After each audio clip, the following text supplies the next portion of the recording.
अस्सलाम वालेकुम स्टूडेंट्स। बच्चे, आज के इस लेक्चर में हमारे पास टॉपिक्स जो हैं उनमें एक तो ड्राइव यूनिट्स, बेस यूनिट्स हमने लास्ट लेक्चर में डिस्कस किया। उसके अलावा इसके साथ प्रीफिक्सेस और साइंटिफिक नोटेशन जो है उसको भी हम डिस्कस करते हैं। तो जिस तरह हमने बेस यूनिट्स के हवाले से बात की, उसी तरह से हमारे पास ड्राइव यूनिट्स। तो बेस यूनिट्स में हमने बात की कि बेस यूनिट्स बेस क्वांटिटीज़ को डिस्क्राइब करने के लिए जो यूनिट्स इस्तेमाल होते हैं बेस यूनिट्स कहलाते हैं। इसी तरह से ड्राइव क्वांटिटीज़ को एक्सप्रेस करने के लिए, ड्राइव क्वांटिटीज़ को डिस्क्राइब करने के लिए जो यूनिट्स हम इस्तेमाल करते हैं वो ड्राइव यूनिट्स कहलाते हैं।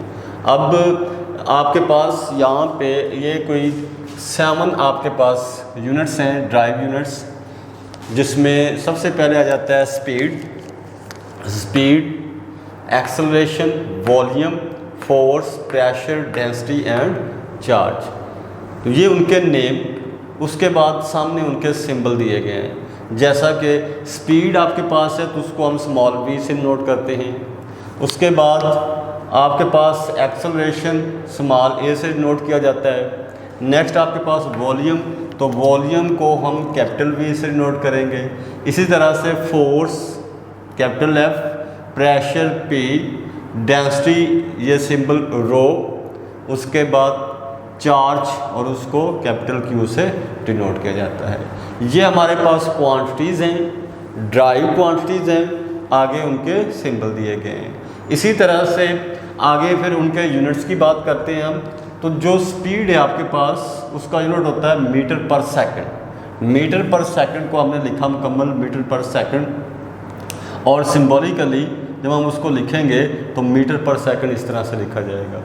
इसी तरह से नेक्स्ट आपके पास एक्सेलरेशन, तो एक्सेलरेशन का यूनिट आपके पास क्या हो जाता है मीटर पर सेकंड, या हम इसको मीटर पर सेकंड स्क्वायर भी कहते हैं।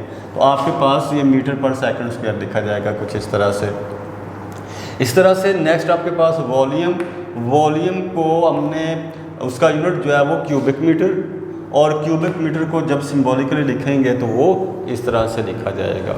नेक्स्ट आपके पास आ जाता है फोर्स, और फोर्स हमारे पास क्या है, फोर्स का यूनिट जो है वो न्यूटन, और न्यूटन को कैपिटल N से नोट किया जाता है, और ये किलोग्राम मीटर पर सेकंड स्क्वायर के भी बराबर होता है।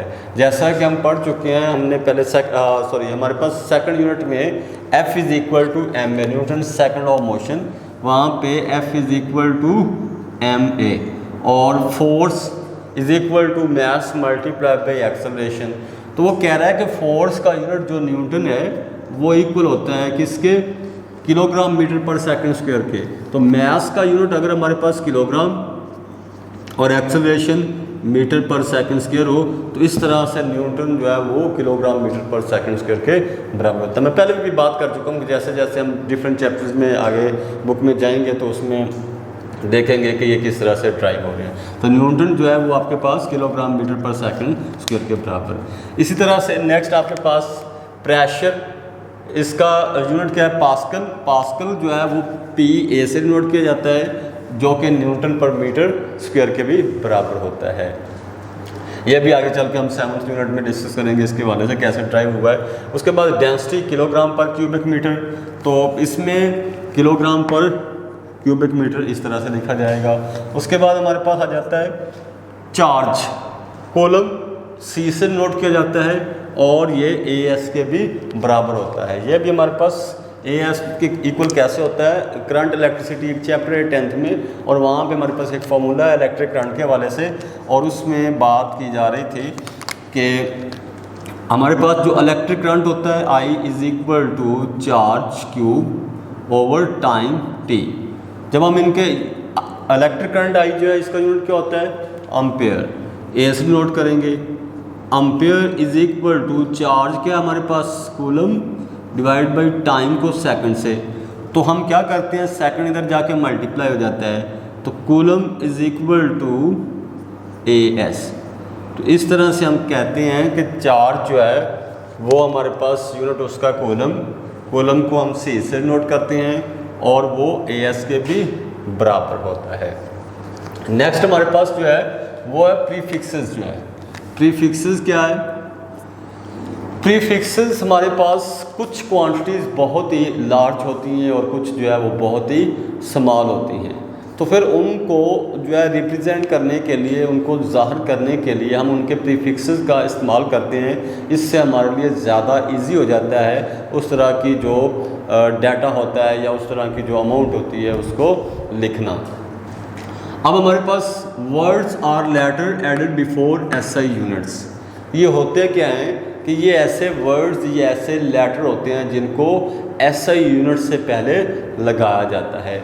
जैसा कि आपके पास किलो, इसकी एग्जांपल मेगा, गीगा, मिली, ये सारे के सारे प्रीफिक्सेस हैं। इसके अलावा बुक पे हमारे पास एक टेबल भी दिया गया है जो कि काफ़ी प्रीफिक्सेस उसमें दिए गए हैं, वो सारे याद करने हैं। अच्छा, ऐसे वर्ड्स या ऐसे लेटर जिनको एसआई यूनिट से पहले लगाया जाता है। अब एक एग्जांपल और ले रहा है इसमें कि सपोज़ हमारे पास ये किस तरह से फ़ायदा मंद है कि जो जब ज़्यादा बड़ी रकम आती है, बड़ी और या बहुत ही स्मॉल होती है, तो फिर उसको हमने कैसे जो है वो हैंडल करना है या लिखना है ज़्यादा इजी तरीके से लिखी जाए। उसके अलावा उनका प्रीफिक्सेस का इस्तेमाल करते हुए तो आप देख सकते हैं कि ये 20,000 ग्राम है। 20,000 ग्राम को हमने डिवाइड कर दिया यहाँ पे किस पे? 1000 पे। हमें पता है कि 1 किलोग्राम के अंदर कितने ग्राम होते हैं? 1000 ग्राम होते हैं। तो 20 डिवाइड बाई 1000 तो कितना आ जाएगा हमारे पास यहाँ पे? 20 किलोग्राम। क्यों? 3 0 हम इससे कैंसिल अगर करें तो 20 बच जाता है। तो अब हमारे पास किस में कन्वर्ट हो गया? किलोग्राम में। और किलो जो है ये प्रीफिक्स है हमारे पास, जो हमने ग्राम से पहले लगा दिया। इसी तरह से इसको कुछ इस तरह से भी रिप्रेजेंट किया जा सकता है। यही एग्जाम्पल जो है कि 20,000 आपके पास 20,000 ग्राम जो है, 20,000 ग्राम को आप क्या करते हैं? 20 अलग कर लेते हैं। इसमें से 20 अलग कर लिया और बाकी जो है वो 1000 बच जाता है। 1000 को हम 10 रेज़ की पावर 3 भी लिख सकते हैं। क्या लिखते हैं? 10 रेज़ की पावर 3। अभी तक साथ में आपने ग्राम ही लगाना है, साथ में ग्राम ही लगेगा। क्यों?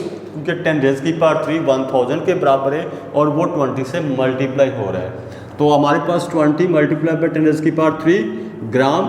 नेक्स्ट स्टेप में हमें पता है कि 1 किलो जो है वो 1000 ग्राम के बराबर होता है और 1000 को हम 10 रेज़ की पावर 3 भी लिखते हैं। तो अब हम इसको हटा देते हैं। क्या करते हैं? 10 रेज़ की पावर 3 जो है इसको हटा दिया जाता है।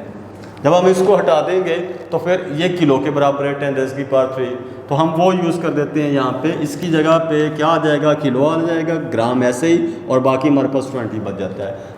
क्या है कि ये जो 20,000 ग्राम है वो इस तरह से भी 20 किलोग्राम के बराबर आ जाएगा। इसके बाद नेक्स्ट हमारे पास है साइंटिफिक नोटेशन। साइंटिफिक नोटेशन क्या होता है? ये भी उसी तरह से कि हम साइंटिफिक नोटेशन या स्टैंडर्ड फॉर्म में लिखते हैं। कुछ क्वांटिटी जो है वो बहुत ही स्मॉल हैं, कुछ जो है वो बहुत ही लार्ज होती हैं। तो बजाय इसके कि इतनी लंबी फिगर लिखने के हम क्या करते हैं? हम उसको स्टैंडर्ड फॉर्म में साइंटिफिक नोटेशन में लिख देते हैं। फॉर एग्जांपल हमारे पास मून जो है वो 38 करोड़ 40 लाख मीटर अवे है। चांद हमारी ज़मीन से 38 करोड़ 40 लाख मीटर जो है वो दूर है। अब ये इतनी बड़ी फिगर लिखने की बजाय हम अगर इसको स्टैंडर्ड फॉर्म में साइंटिफिक नोटेशन में लिख दें तो वो ज़्यादा बेटर होता है।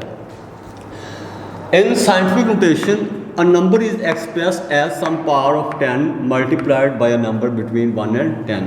साइंटिफिक नोटेशन में कोई भी नंबर जो है उसको ज़ाहिर किया जाता है फैक्टर बाई 10, यानी 10 रेज़ की पावर से, और उसके अलावा उसको 1 और 10 के बीच किसी भी नंबर से वो मल्टीप्लाई भी हो रहा होता है। फॉर एग्जांपल देखते हैं, एक एग्जांपल ऑलरेडी आप कर चुके हैं कि चांद जो है वो हमारी ज़मीन से कितना 38 करोड़ एंड 40 लाख मीटर दूर है। अब यहाँ से हम पॉइंट को उठा के यहाँ पे लेके आते हैं 3.8 के बीच में, तो हमने गिन लेना है यहाँ पे कितने डिजिट जो है मैं इधर लेके आया हूँ इसको। तो अगर हम देखें यहाँ पे 1 2 3 4 5 6 7 8, तो 8 डिजिट जो है मैं उधर लेके आता हूँ लेफ्ट साइड पे इसको। अब यहाँ पे पॉइंट जो है वो 8 डिजिट 10 रेज़ की पावर जो है प्लस का लिखा जाएगा। तो 3.84 मल्टीप्लाई बाय 10 रेज़ की पावर 8 और साथ में मीटर। जितने डिजिट आप पॉइंट को मूव करवाते हैं उतना पावर जो है वो प्लस की, अगर लेफ्ट साइड पे मूव करवाते हैं तो प्लस की, अगर राइट साइड पे तो वो माइनस की उतना डिजिट लिखा जाएगा। एक और एग्जांपल हम देखते हैं यहाँ पे कि ये मेरे पास एक फिगर है 62750। 62750 जो है इसको हमने साइंटिफिक नोटेशन में लिखना है।